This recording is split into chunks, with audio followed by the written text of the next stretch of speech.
Halo semuanya, kembali lagi ya. Kali ini kita akan membahas soal dari penilaian akhir semester tahun kemarin. Berarti ini beneran real soal pas ya. Harapannya semoga soal yang kalian dapatkan nanti tidak jauh dari soal yang dibahas di sini. Oke, langsung aja. Ini video yang kedua ya untuk materi kesetimbangan kimia. Oke, langsung yang nomor 7. Suatu reaksi kesetimbangan sesuai dengan persamaan reaksi berikut. Nah, hati-hati dengan reaksinya. Jika pada saat setimbang perbandingan mol A2B3 dibanding dengan B2 adalah 2 dibanding 3, maka tentukan persentase gas A2B3 yang telah terurai. Berarti ini saya tuliskan dulu ya, reaksinya.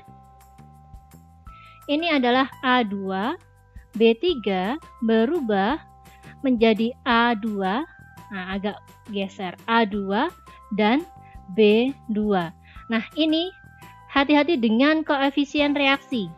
A ada 2, oke, ini 2.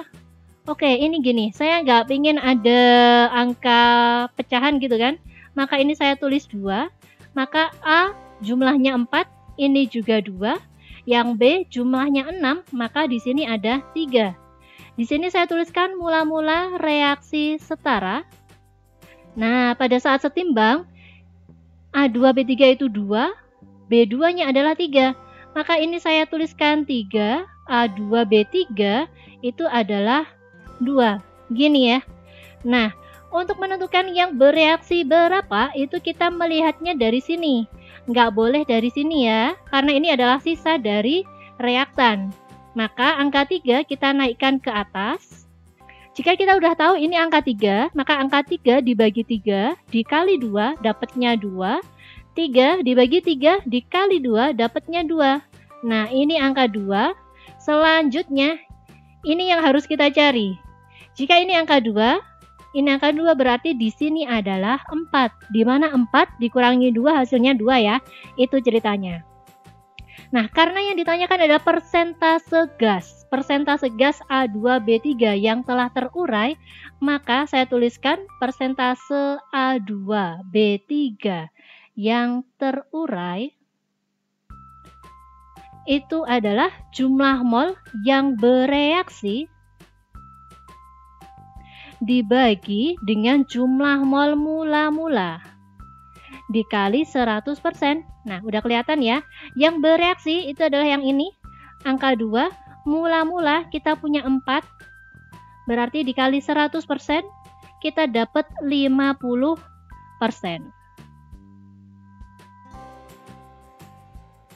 Lanjut, yang nomor 8. Nah, ini reaksinya sering dipakai ya, yang ini. Oke, langsung aja. Pada suhu tertentu dalam ruang 10 liter terdapat dalam kesetimbangan 0,2 mol gas PCl5, 0,3 mol gas PCl3, dan 0,1 mol gas Cl2. Ini berarti kondisinya udah setimbang berdasarkan persamaan reaksi berikut yang ini. Lalu selanjutnya dalam sistem kesetimbangan ditambahkan X mol gas Cl2 sehingga diperoleh 0,25 mol gas PCl5, 0,25 mol gas PCl3 dan 0,15 mol gas Cl2. Tentukan nilai dari X. Nah, caranya bagaimana? Oke, ini berarti kita udah punya reaksi ini ya. Ini saya tuliskan terlebih dahulu. PCl5 berubah menjadi PCl3 plus Cl2. Nah, ini udah ada reaksi kesetimbangan ya. Ini yang pertama, kita punya 0,2 lalu 0,3 PCl3 dan 0,1 Cl2. Lalu dalam kesetimbangan tersebut kita tambahkan X mol Cl2. Berarti saya taruh di sini sehingga diperoleh kesetimbangan yang baru. Nah, berarti saya tuliskan ini berubah menjadi mula-mula ya. Karena saya tambahkan X mol. Ini artinya berarti reaksi kesetimbangan tersebut kita ganggu. Oke ya, karena kita mengganggu reaksi kesetimbangan, maka dia nanti akan geser. Karena yang ditambahkan adalah di sebelah kanan, maka nanti reaksinya akan bergeser ke kiri. Oke. Nah, pada kesetimbangan yang baru kita memiliki 0,25 PCl5, lalu ini juga 0,25, yang di sini adalah 0,15. Hati-hati ya. Lanjut. Kita tahu di sini 0,2, ini 0,25, berarti terjadi penambahan sebanyak 0,05. Ini saya tulis plus, karena reaksinya bergeser ke kiri ya. Terus, yang PCl3 dari 0,3 berubah menjadi 0,25. Ini juga 0,05, tetap ini ya, karena koefisiennya 1. Bedanya ini adalah negatif. Lalu di sini berarti juga sama 0,05, negatif juga. Nah, karena yang ditanyakan adalah nilai X, maka kita bisa menuliskan 0,1 plus X dikurangi 0,05. Saya ambil yang di sini ya. Itu sama dengan 0,15. Nah, X adalah 0,15. Ini ditambah 0,05 dikurangi 0,1. Ini dapatnya 0,2 ya, berarti dikurangi 0,1, maka X yang kita tambahkan adalah 0,1 mol. Gampang kan?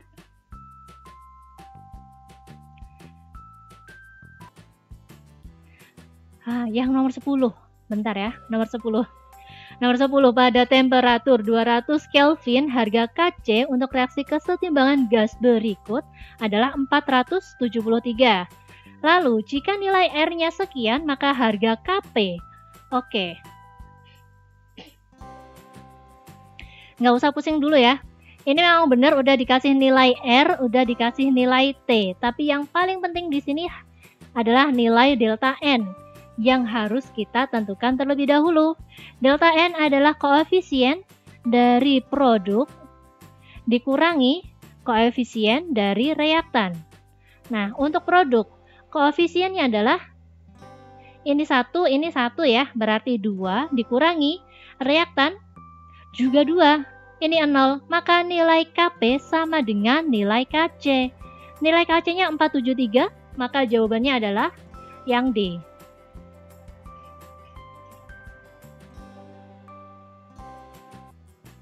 Nah, ini adalah salah satu materi dari materi kesetimbangan ya, di mana tetapan kesetimbangan akan berubah jika, oke, saya jelaskan.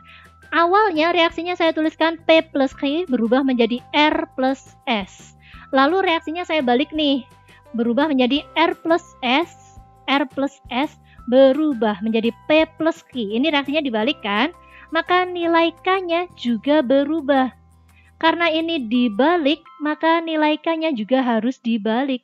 Awalnya Kc berubah menjadi 1 per Kc. Oke ya, ini berlaku sampai bawah. Dimana jika reaksi dikali N, maka nilai K itu adalah Kc dipangkat N. Sebaliknya, jika reaksi dibagi N ya, atau dikali 1/N kan, maka nilai K itu adalah Kc pangkat 1/N, atau akar Kc N. Oke ya. Nanti kalau ada waktu saya buatin soal ya. Karena masih ada banyak pembahasan yang harus saya posting. Nah, jika yang selanjutnya, jika ada 2 reaksi dijumlahkan, nah ini reaksinya dijumlahin ya. Ada K1, ada K2, maka, nah ini bukan SK ya. Ini ada spasi harusnya. Nah, maka untuk nilai K total adalah perkalian antara K1 dikali K2.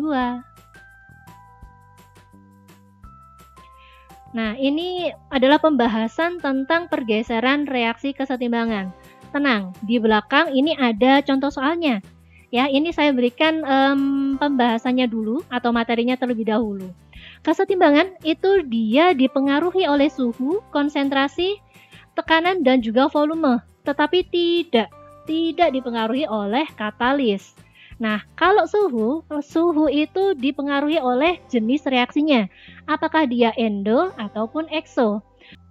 Contohnya saya punya reaksi endo ya di sini, artinya jika ke kanan ini adalah reaksi endo sesuai dengan delta H-nya, maka yang ke kiri ini adalah reaksi ekso. Nah, endo itu membutuhkan panas,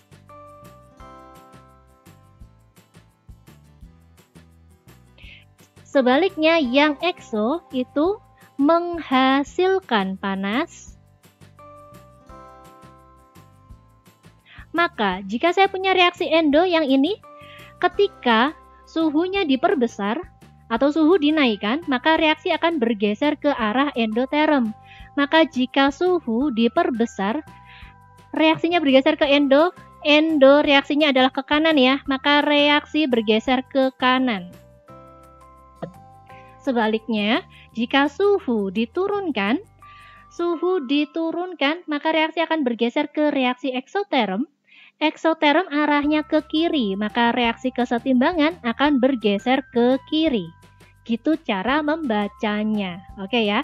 Selanjutnya, jika konsentrasi diperbesar, maka reaksi bergeser menjauhi zat tersebut. Contohnya, misal di sini saya tambahkan ini plus, saya tambahkan N2.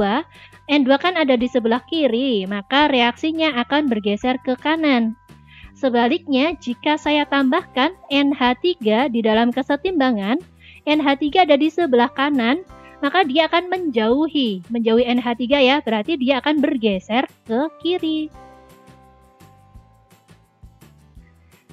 Sebaliknya, jika reaksi atau konsentrasi dikurangi, misal yang saya kurangi adalah N2. N2 saya kurangi, reaksi bergeser menuju zat tersebut, maka reaksi akan menuju N2. N2 ada di kiri, maka reaksinya akan bergeser ke kiri. Sedangkan jika NH3-nya saya kurangi alias diambil ya, karena produk kan, maka NH3 diambil, reaksi bergeser menuju zat tersebut, menuju NH3.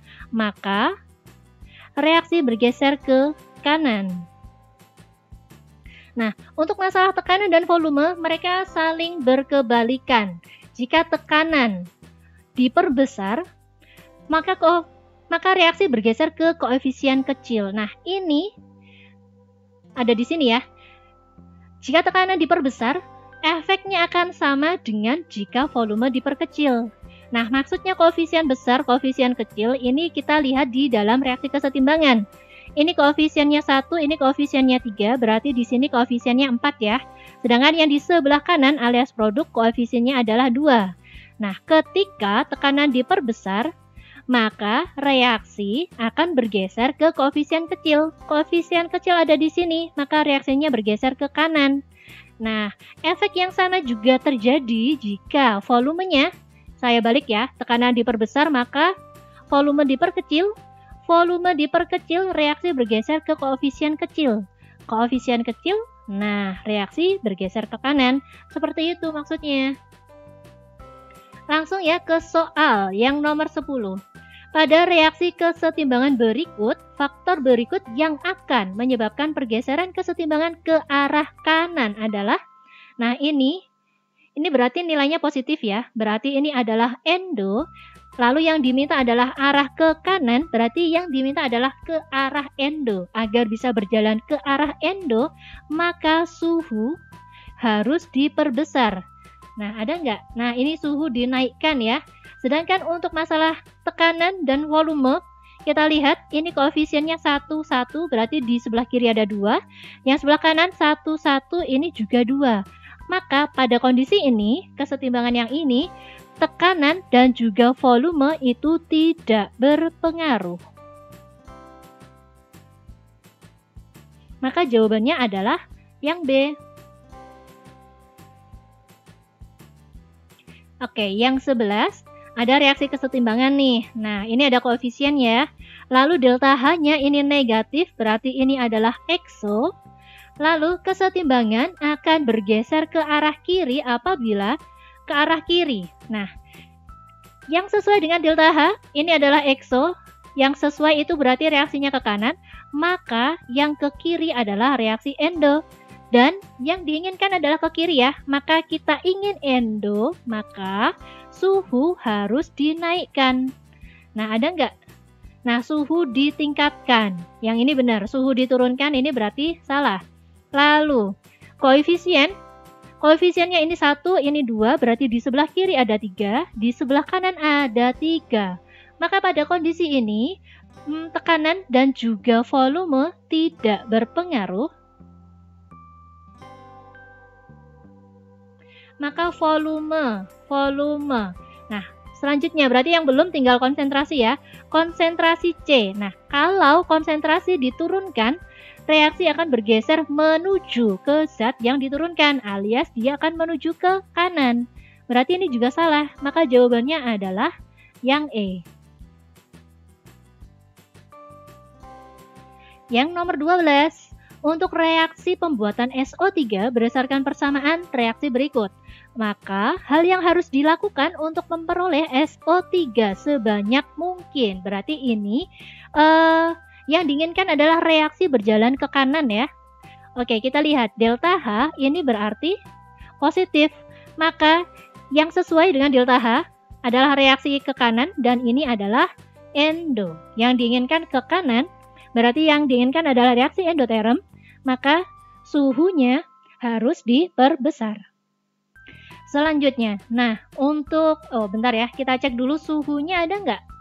Oke, tekanan menurunkan suhu, berarti suhunya nggak disebutin ya. Lalu kita lihat untuk koefisien. Koefisien ini ada angka 2, ada angka 1, berarti di sebelah kiri koefisiennya 3, di sebelah kanan koefisiennya 2. Nah, di sini tekanan dan volume itu berpengaruh. Agar reaksinya ke kanan, berarti yang di sini, maka tekanan harus diperbesar alias volume diperkecil. Nah, menurunkan tekanan berarti ini salah, memperbesar volume berarti ini salah. Menambahkan katalis tidak berpengaruh ya, mengambil gas SO3 yang terbentuk. Nah, SO3 jika diambil, maka reaksi akan menuju ke zat yang diambil alias akan bergeser ke kanan. Maka jawabannya adalah yang E. Oke, masih dengan pergeseran kesetimbangan ya. Yang nomor 13, dalam reaksi kesetimbangan berikut, oke, delta H-nya positif, kesetimbangan reaksi akan bergeser ke arah reaktan, maka yang diinginkan adalah reaksi ke kiri. Oke, pertama, delta H-nya positif, berarti yang sesuai dengan delta H adalah reaksi ke kanan dan ini sifatnya endo. Karena yang diminta adalah ke kiri, berarti yang diminta adalah exo ya. Jika kita ingin exo, maka suhu harus diturunkan. Nah, ini jawabannya langsung ketemu, suhu diturunkan. Untuk koefisiennya ini 1, 1, berarti ada 2 di sebelah kiri dan di sebelah kanan ada 2 ya. Koefisien sama, maka tekanan dan volume tidak berpengaruh. Selanjutnya ini yang terakhir ya, udah ini yang terakhir, tenang aja. Yang nomor 14, pembentukan gas XO2 berlangsung sesuai dengan reaksi berikut. Untuk mendapatkan XO2 lebih banyak, maka kondisi yang harus dipenuhi, XO2 ada di sini, maka yang diinginkan adalah reaksinya ke kanan. Nah, reaksi ke kanan ya, dan ini adalah negatif, maka ini adalah reaksi exo. Agar kita mendapatkan reaksi eksoterm, maka suhu harus diturunkan. Selanjutnya, kita lihat ada 2 faktor yang dituliskan bebarengan, maka kita harus melihat faktor yang lain, yaitu salah satunya koefisien. Untuk koefisiennya 1, ini koefisiennya setengah, alias 1,5 di sebelah kiri, di sebelah kanan koefisiennya 2. Maka, untuk bergeser ke arah 2, koefisien yang lebih besar, maka tekanannya harus diperkecil atau volume diperbesar. Nah, kita lihat ya. Tekanan rendah, oke ini tekanan rendah benar, temperatur tinggi ini salah, tekanan tinggi, nah ini salah ya, lalu tekanan rendah ini benar, suhu tinggi ini juga salah, tekanan tinggi atau tekanan diperbesar gitu kan, maka ini salah, temperatur rendah ini benar. Lumayan banget ya hari ini.